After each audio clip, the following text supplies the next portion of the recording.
Puspusan ang ginagawang tulong ng pamahalaan sa mga naapektuhan ng magkakasunod na bagyo. Sa katunayan, nasa 1 bilyong pisong halaga ang standby funds. Samantala, may inihanda ring tulong para sa mga nakararamdam ng typhoon fatigue. Ang detalye sa balitang pambansa ni Patrick De Jesus ng PTV Manila.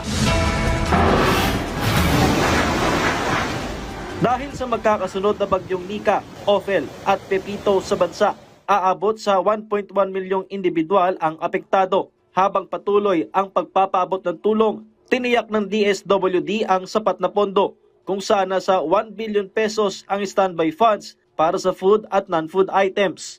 Which is stockpiled already all over the country and prepositioned so that in times of disasters like this, it is ready for the affected families of the country.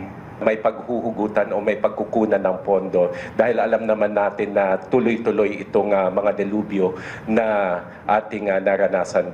Ayon naman sa Office of Civil Defense, nakaagapay din ng pamahalaan sa mga nakakaramdam ng typhoon fatigue, katuwang ang mga health worker. Bukod sa mga biktima ng bagyo, apektado rin ang mga rescuers. Patuloy araw-araw na nag-check ng mga health conditions ng ating mga workers para sa ganon ay mapanatili ang kanilang health. Samantala, walang aasahang bagyo na mamumuo hanggang sa susunod na linggo, pero kaagad magbibigay ng abiso ang Pag-asa sakaling magkaroon ng pagbabago.